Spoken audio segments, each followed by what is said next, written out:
Candace, and in this speech, I'd like to inform you about CPR, or cardiopulmonary resuscitation.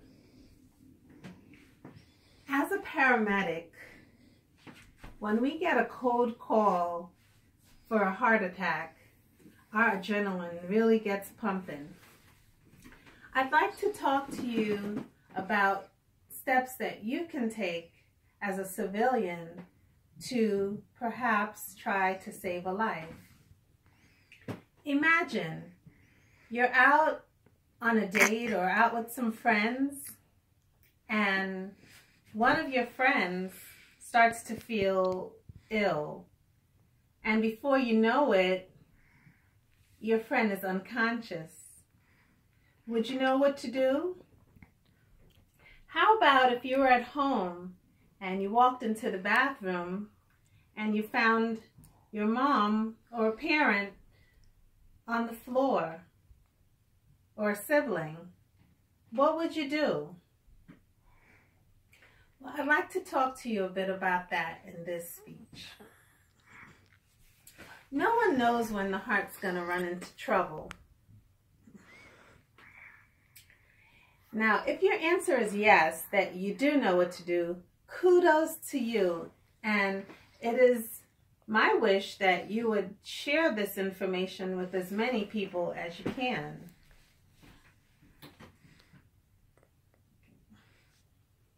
Now, a cardiac arrest is when the heart is no longer able to pump blood to the vital organs like the heart and the lungs. And if it's unable to pump blood, then it would make it very difficult for these organs to get the life-sustaining oxygen that they need. Now, if you find someone unconscious and on the floor, here's what you do. First, you want to tap the person and see if maybe they're asleep or they just temporarily lost consciousness. So you tap them and say, "Are you okay? Are you okay?" Now, if the person doesn't respond, you want to check and see if they have a pulse and if they're breathing. So you get on your knees, put your ear close and your face close to the person's nose, and see if you feel any breaths coming out. And you take a look at their chest to see if the chest is rising or not. Now, also to check the pulse, you want to put your 2 fingers in the middle of the neck, move it into the groove, and there you should feel a strong pulse. Well, now, if the victim is not breathing or they don't have a pulse, you want to give 2 rescue breaths. Now, if they're not breathing and they do have a pulse, you don't want to do compressions. You just want to give 2 rescue breaths. A rescue breath is given by positioning the head, placing one hand on the forehead, and gently tilting the head up. And that will open the mouth.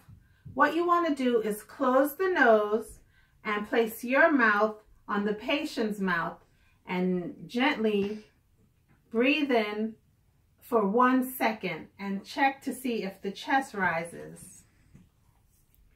Now, if there are no breaths and no pulse, you give the rescue breaths, and then you want to give chest compressions.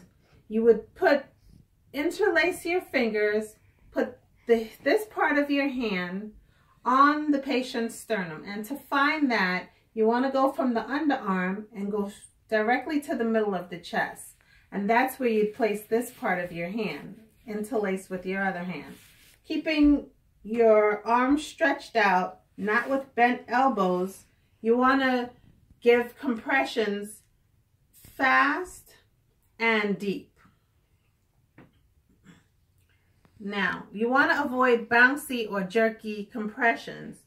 And the main thing is to not interrupt compressions except for advanced airway placement, a defibrillator being placed on the patient to check what their heart's doing, and if you just simply run out of energy.